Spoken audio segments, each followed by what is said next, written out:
Assalamualaikum warahmatullahi wabarakatuh. Halo semuanya, perkenalkan saya Diana Julientri, mahasiswi dari kelas MC201 dengan NIM 24 20 10 10 135. Dalam video ini saya akan memaparkan informasi penting dari infografis OJK Rapat Dewan Komisioner Bulanan atau RDKB akhir tahun 2022 yang memberikan gambaran komprehensif mengenai kondisi sektor jasa keuangan di Indonesia serta arah kebijakan yang ditetapkan OJK untuk menghadapi tahun 2023. Sektor jasa keuangan memiliki peran sentral dalam mendukung pertumbuhan ekonomi nasional.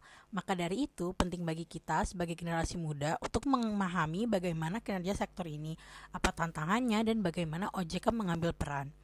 Mari kita bahas bersama, dimulai dari kondisi pasar modal. Nah, sebelum saya membahas isi dari infografis ini, izinkan saya untuk memperlihatkan terlebih dahulu infografis lengkap dari OJK yang menjadi sumber utama dalam video ini. Infografis ini berjudul OJK Dukung Peningkatan Peran Sektor Jasa Keuangan selama 2022 dan Perkuat Daya Tahan serta Integritas pada 2023 dan dipublikasi oleh OJK melalui Rapat Dewan Komisaris Bulanan atau RDKB di akhir tahun 2022. Di dalam infografis ini kita bisa melihat berbagai indikator kunci seperti jumlah investor pasar modal, lalu kinerja dari IHSG, lalu pertumbuhan kredit dan DPK, terus ada rasio perbankan, juga ada data industri non keuangan seperti fintech dan asuransi, sampai dengan program edukasi dan pengawasan oleh OJK. Infografis ini menjadi dasar analisis dan pemaparan saya selanjutnya. Silakan disimak infografis berikut ini. Pada tahun 2022, pasar modal Indonesia mencatat pertumbuhan dengan menggembirakan, di mana jumlah investor meningkat drastis menjadi 10,31 juta orang, yang berarti tumbuh sebesar 37,68% dibanding tahun sebelumnya.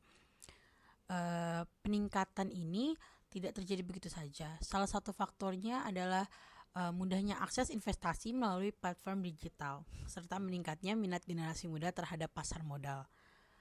Bukan hanya itu, bukan hanya dari sisi investor, dari sisi perusahaan juga terlihat perkembangannya. Di mana di tahun 2022 ini tercatat atau mencatat 71 emiten baru atau perusahaan yang melantai di bursa. Jumlah ini merupakan rekor tertinggi dan menunjukkan peningkatnya kepercayaan dunia usaha terhadap pasar modal. Dari sisi dana dan yang dihimpun total mencapai 267,73 triliun rupiah, sebuah angka yang cukup signifikan. Namun, tidak semuanya berjalan mulus atau lancar. Di sini, pada tahun 2022, IHSG mengalami koreksi sebesar 4,09% sepanjang tahun, atau disebut year to date. Ini disebabkan oleh tekanan global seperti kenaikan suku bunga acuan di AS, lalu ketegangan geopolitik, dan kebijakan moneter yang ketat dari Bank Sentral Dunia. Kesimpulannya, pasar modal tetap tumbuh secara struktural meskipun secara nilai terkoreksi. Dan digitalisasi menjadi kunci kemajuan sektor ini ke depannya. Selanjutnya, kondisi perbankan di Indonesia. Di sektor perbankan, kita melihat tren pemulihan ekonomi yang nyata, di mana kredit perbankan tumbuh 11,16% year on year menjadi 6.347,5 triliun rupiah. Ini menunjukkan bahwa permintaan pembiayaan baik konsumtif maupun produktif kembali bergairah. Lalu di dana pihak ketiga atau DPK yang terdiri dari tabungan, giro, dan deposito juga meningkat menjadi 8,78 YoY, yang berarti menjadi 7.974 triliun rupiah. Masyarakat semakin aktif menabung, dan ini memberi ruang bagi bank untuk menyalurkan kredit lebih luas lagi. OJK juga mencatat penurunan pada restrukturisasi kredit akibat COVID-19 yang kini tinggal menjadi 499,87 triliun rupiah dengan 2,4 juta nasabah yang ini menjadi petanda bahwa nasabah sudah mulai bangkit dari tekanan ekonomi. Di sisi kesehatan keuangan, kondisi perbankan tetap solid karena ada di NPL growth atau rasio kredit bermasalah turun menjadi 2,65%. NIM atau net interest margin stabil di kisaran 4,70 hingga 4,77%. Ini menunjukkan efisiensi bank dalam pengelolaan pendapatan bunga. Di ROA atau return of asset itu menetap di angka 2,47% yang artinya profitabilitas terjaga. Lalu ada di CAR atau Capital Adequacy Ratio itu sebesar 25,49% yang menandakan bahwa bank sangat kuat. Dengan semua indikator ini kita bisa simpulkan bahwa sektor perbankan Indonesia siap menopang pemulihan ekonomi lebih lanjut. Industri non-keuangan bergeser ke industri keuangan non-bank atau IKNB yang mencakup asuransi, pembiayaan, dana pensiun, dan fintech. Kita juga melihat pertumbuhan yang menggembirakan, di mana pendapatan premi sektor asuransi mencapai 409,49 triliun rupiah. Ini mengindikasi kesadaran masyarakat terhadap pentingnya perlindungan keuangan semakin meninggi. Lalu di outstanding piutang pembiayaan naik menjadi 280,24 triliun rupiah. Artinya banyak pelaku usaha atau individu yang menggunakan pembiayaan dari perusahaan non-bank. Lalu di aset dana pensiun terjadi penumbuhan juga hingga 402,64 triliun rupiah yang mencerminkan komitmen jangka panjang masyarakat terhadap persiapan hari tua. Yang menarik, sektor fintech peer-to-peer atau P2P lending itu mencatat pertumbuhan luar biasa yang mencapai 50,30 triliun rupiah. Itu yang artinya naik menjadi 72,68% dibandingkan tahun sebelumnya. Namun di balik pertumbuhan ini penting untuk tetap waspada terhadap pinjaman ilegal yang tidak diawasi oleh OJK. Untuk menjaga kesehatan industri, RBC atau Risk Based Capital di sektor asuransi dan gearing ratio perusahaan pembiayaan tetap dalam batas sehat dan aman. Di tengah ketidakpastian global, OJK telah menyusun sejumlah kebijakan strategis sepanjang tahun 2022. Di mana beberapa yang utama antara lain itu, pertama, relaksasi restrukturisasi kredit diperpanjang hingga 31 Maret 2024. Itu yang artinya memberi waktu lebih banyak bagi debitur untuk memulihkan dirinya. Lalu dukungan pembiayaan kendaraan listrik atau KBLBB dan pemulihan wilayah bencana. Ini tuh mencerminkan keberpihakan OJK terhadap isu keberlanjutan dan inklusif. Dalam hal digitalisasi, OJK juga mendorong penguatan infrastruktur TI, perbankan dan keamanan cyber.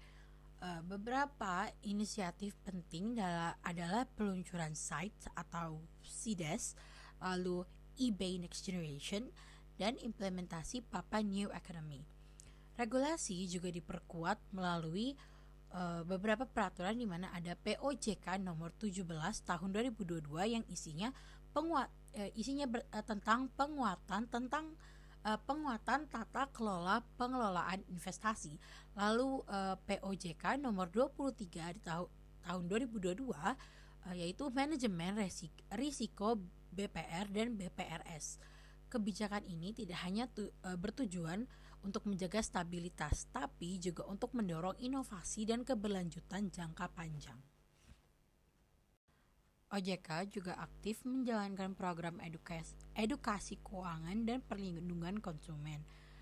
Beberapa capaiannya di tahun 2022 ini yaitu 1.897 kegiatan edukasi yang menjangkau 9,1 juta peserta dari berbagai daerah, lalu 404 konten sikapi uangmu yang ditonton oleh lebih dari 2,2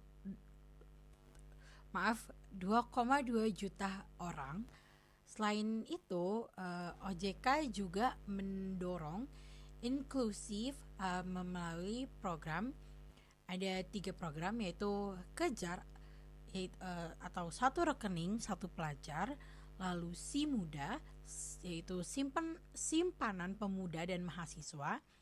Yang ketiga ada Kreasi Muda serta TPAKD di berbagai provinsi. OJK juga mengawasi 17.960 iklan di sektor jasa keuangan dan menindaklanjuti 426 iklan yang dianggap menyesatkan atau melanggar aturan. Nah, menurut saya sendiri, program ini tuh sangat baik dan perlu dilanjutkan. Tapi ada tapinya, masih banyak masyarakat di daerah yang belum tersentuh edukasi, apalagi di daerah yang sudah terpencil walaupun masih di Pulau Jawa.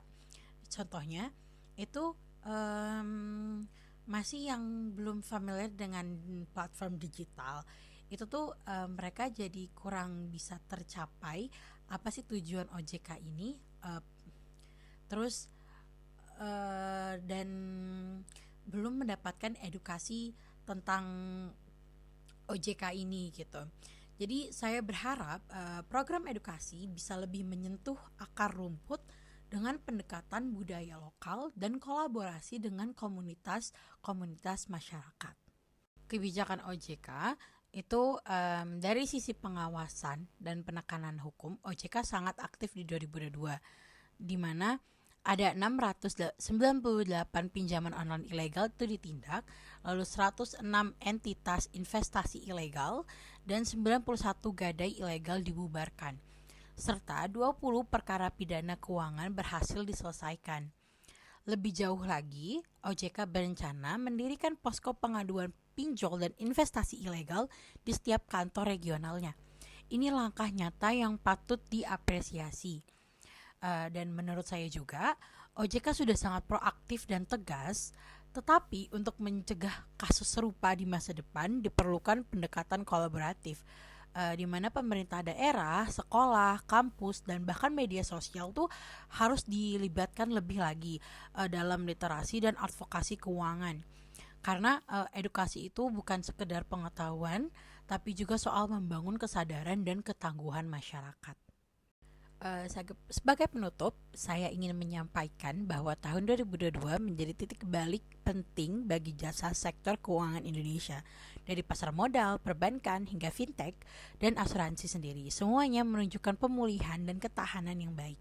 OJK telah menyiapkan pondasi yang kuat untuk menghadapi tantangan di tahun 2023, termasuk ketidakpastian ekonomi global, pemilu, dan implementasi UU P2SK. Yang menjadi kunci keberlanjutan adalah literasi terus yang meningkat, inklusi yang makin merata, lalu digitalisasi yang bertanggung jawab, dan perlindungan konsumen yang tegas.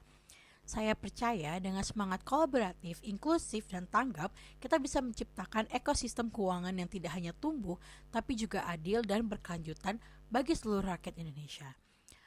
Baik, terima kasih telah menyimak.